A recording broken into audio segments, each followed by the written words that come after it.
Hello and welcome to Filled with His Love. What comes to your mind when I say the words effective immediately? For me, I think of recent changes that President Oaks has announced. For example, effective immediately, young women may serve missions at 18. Effective immediately, women may serve as Sunday school presidents. Effective immediately, missionaries may call home weekly. And I could go on and on. The restoration is ongoing. It never stops. The prophet Joseph initiated the restoration, but he did not complete it. The restored church is like a living organism. It keeps growing and changing.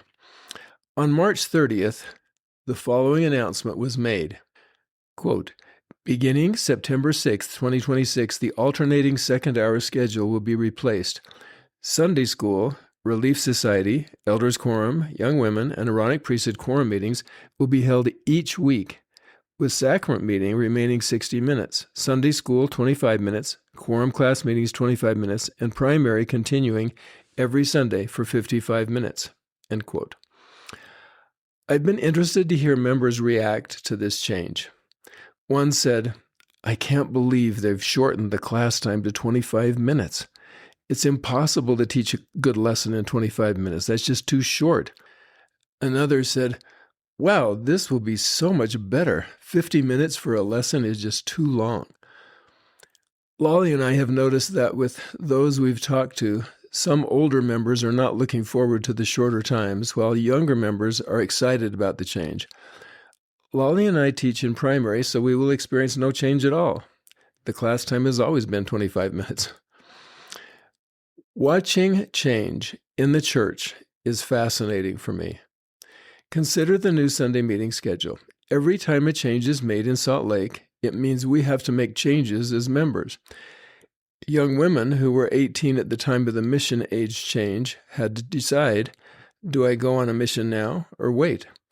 When bishops learned they could call a woman as a Sunday school president, they had to decide whether or not they should call a woman for that position. And with the Sunday meeting schedule, teachers will need to reconsider how they teach in shorter class periods. The young men and young women organizations have already published guides for making the most effective use of the 25-minute class time. Those in the Elders Quorums and Relief Society will now see each other every week instead of every other week.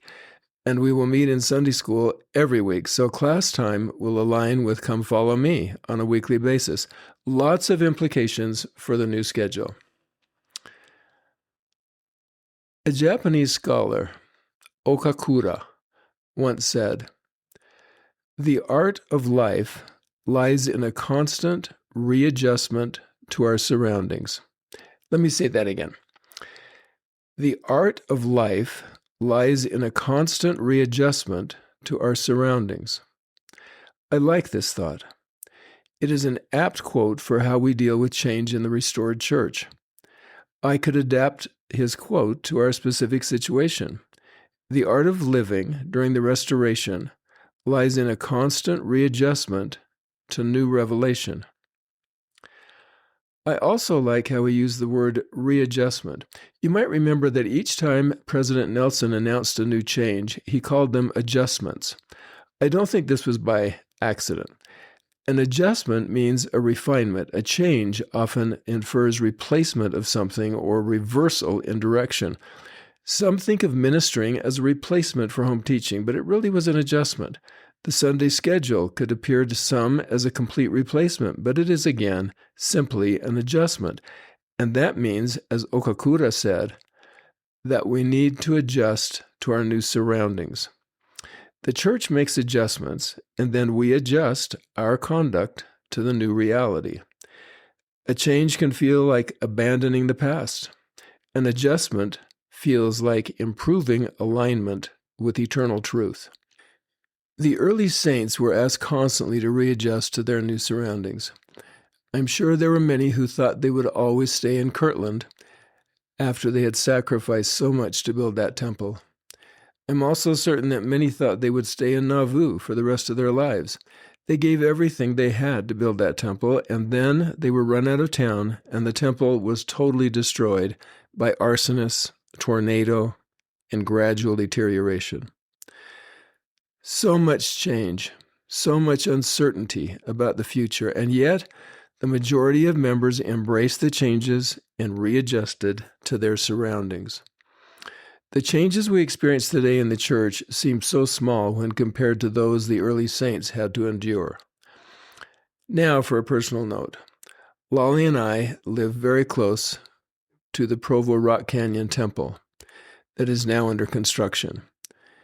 When the church announced that the old Provo Temple would be razed and a new temple put in its place, some local members had a difficult time accepting the announcement. They wanted to find a way to keep the old temple. Some wanted to stage even a protest.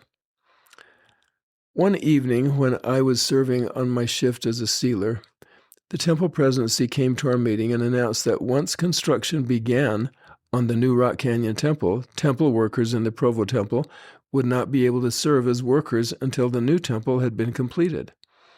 Temple workers can serve only in the temple district in which they live, so we would no longer be able to serve while they were building the new temple. Following that announcement, I told Lolly, well, that means we'll need to go on a mission where we can continue to serve in the temple. And the closest temple I can think of is the one in Tahiti. That's when we began the application process for serving a senior mission in Tahiti. As it turned out, the church reversed the policy, and the Provo temple workers were allowed to serve in other surrounding temples based on where the temple workers lived. So after our mission, we began serving in the Provo City Center Temple because the Rock Canyon Temple is still under construction. To make things clear, I had always wanted to serve another mission in Tahiti, where I served as a 19-year-old. And even though we were older than many senior missionaries, we decided to take the leap of faith and submit our application to serve. This was a major readjustment. When some heard we would serve in Tahiti, they would say, oh, man, hey, that's not a mission, that's a vacation. But it was no vacation. It was a lot of readjustments to our surroundings. Different climate, 2 foreign languages, different tasks, totally different daily routine. Countless readjustments. And adjustments like this take energy. I think that's why President Nelson once said, the Lord loves effort. Adapting to newness requires effort, and sometimes we don't feel like expending that much effort. So here's my question for you to consider. How do you react to change? And this could be much broader than the changes we see in the church. Do you welcome it, embrace it, avoid it, deny it? Some changes in life are pretty easy to accept. The government announces a tax cut that will save you money. That's an easy change to adapt to. If you're a young parent, a child starts sleeping through the night or becomes toilet trained, again, very easy to adjust to. If you're dealing with a health problem, a new medication is introduced that cures your disease, that's easy to adjust to. If you're working full-time, you get an unexpected raise. These things are so easy to accept, really. But other changes may not be so welcome. An accident that causes injury, a flight cancellation, a relationship that turns sour. Change is constant, and the way we face change determines to a large extent our happiness in mortality. When we find ourselves wishing we did not need to do something we know we should do, we can think of the oft-quoted thought, the gospel is to comfort the afflicted and afflict the comfortable. I'm going to say that again. The gospel is to comfort the afflicted and afflict the comfortable. We think first of comforting the afflicted, of ministering, forgiving, helping someone in need, but the Lord has always called upon us to forsake something we value, as Jesus asked the rich man to do. The Lord chastens those he loves, and we don't look forward to the chastening. But that kind of readjustment to our surroundings is essential if we are to progress in this life. We believe strongly in the 9th article of faith. We believe that he will yet reveal many great and important things. We believe all that God has revealed, all that he does now reveal, and we believe that, yes, he will yet reveal many great and important things pertaining to the kingdom of God. I count it a singular blessing that I belong to a church that is constantly growing, improving, and changing. As President Nelson once said, the restoration is a process, not an event. And we are all part of that process. The very nature of our response to change determines how effective a change will become in the church, how much a particular change will help the Lord hasten his work. President Hinckley taught, quote, "Your obligation is as serious in your sphere of responsibility as is my obligation in my sphere. No calling in this church is small or of little consequence," end quote. Whether we're serving a full-time mission, teaching the young women, or helping others use technology more effectively in their classrooms, we are all essential. We all count. No one is unimportant in the Church of Jesus Christ.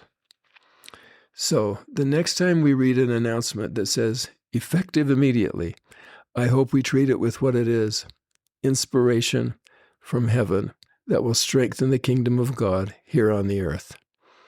I hope this was helpful and look forward to seeing you next time.